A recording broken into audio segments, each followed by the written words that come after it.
ओंकार तू, बोले ओंकार तू, आयो शरण तिहारी शंभु तार तार तू।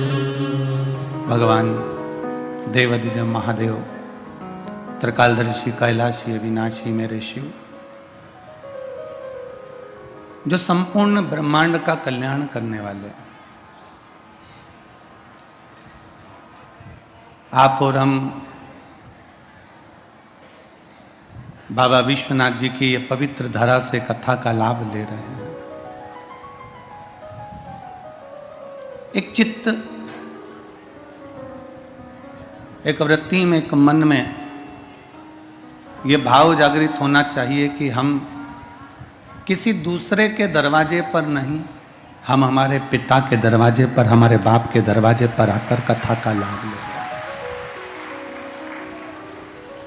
और मैंने तेरे ही भरोसे बाबा, तेरे ही भरोसे हवा बिच उड़नी जावांगी, बाबा डोर तो छड़ी में कटी जावांगी, भोले मैं तेरी पतंग, शंभु मैं तेरी पतंग, हवा बिच उड़नी जावांगी, बाबा डोर तो छड़ी में कटी जावांगी।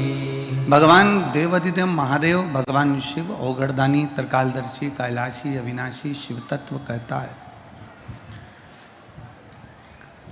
परसों के दिन की कथा में कहा था कि 10 अश्वमेध यज्ञ का फल एक बार भगवान शंकर के मंदिर में जाकर मात्र दर्शन करने से प्राप्त हो जाता है।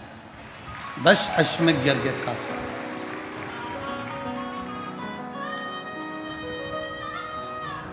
हजारों हजार अश्वमेध यज्ञ का फल एक बार बाबा विश्वनाथ की इस पुरी का नाम काशी काशी लेने से प्राप्त हो जाता है। हजारों अश्वमेध यज्ञ का फल बाबा की इस पावनपुरी काशी का नाम लेने से प्राप्त हो जाता है। और जिसने दिल से पुकारा, कितना सुंदर एक चरित्र आता है।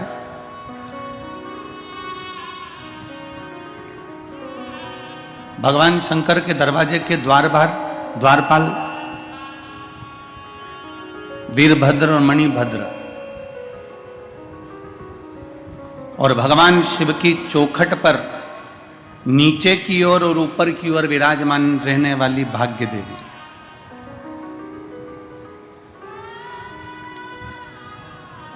एक और वीरभद्र हैं, दूसरी तरफ मणिभद्र है। और बाबा की उस पवित्र चौखट पर नीचे भी और ऊपर भी भाग्य देवी विराजमान।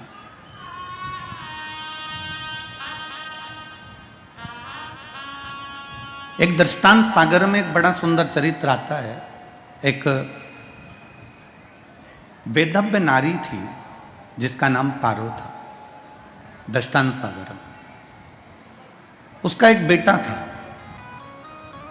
जिसका नाम नसीब सिंह था।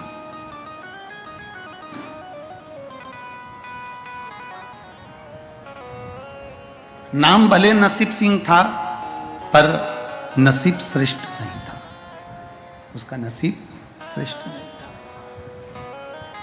पिता चले गए, परिवार वालों ने साथ छोड़ दिया। कुटुंब, पिता, परिवार सब साथ छोड़ दिए।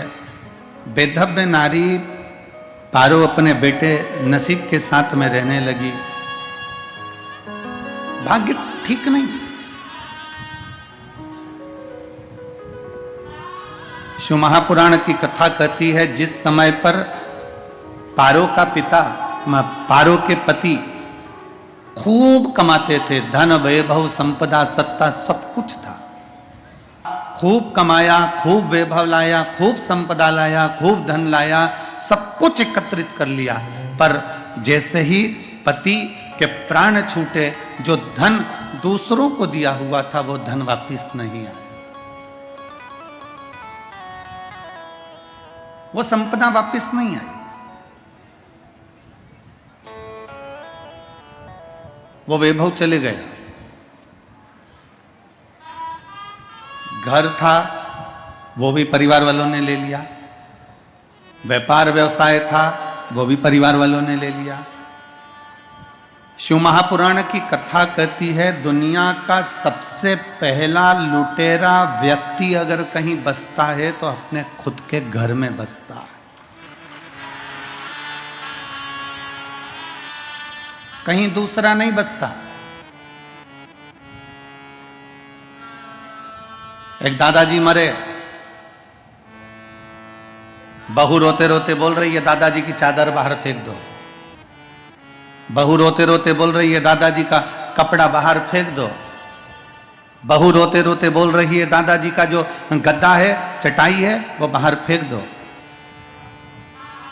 बाहर फेंक दो, क्योंकि दादाजी मर गए, दादाजी चले गए।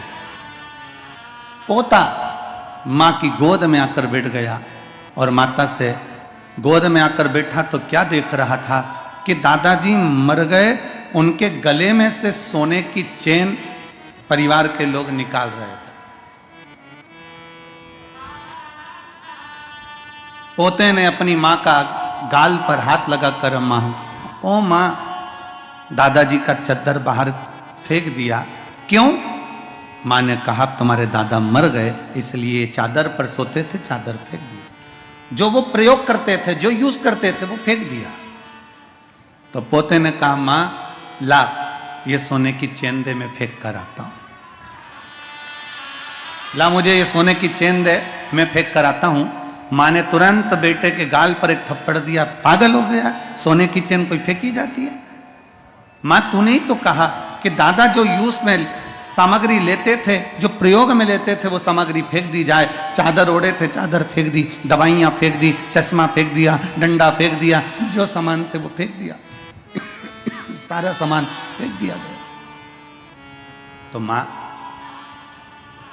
ला मैं ये सोने की चेन भी फेंक आता हूं। शिव महापुराण की कथा कहती है, दुनिया का सबसे बड़ा लुटेरा हमारे घर में बसता है।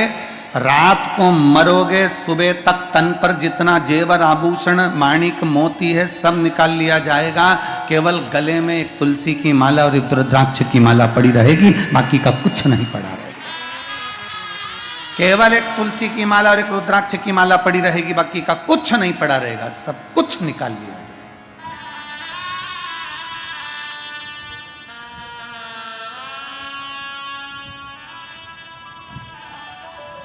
परिवार वालों ने दुकान ले ली, परिवार वालों ने घर ले लिया, परिवार वालों ने व्यापार ले लिया, परिवार वालों ने व्यवसाय ले लिया, सब कुछ समाप्त कर दिया। पारो आखिरी में अपने बेटे के साथ में रहती है। भले बेटे का नाम नसीब से रख दिया हो कि ये किस्मत वाला होगा, किस्मत वाला होगा, पर वही किस्मत नहीं है महाराज, कोई किस्मत।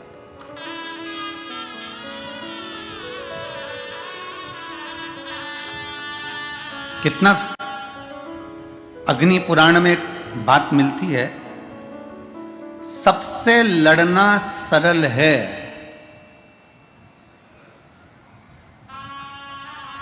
अग्नि पुराण में एक बात मिलती है, सबसे लड़ना सरल है।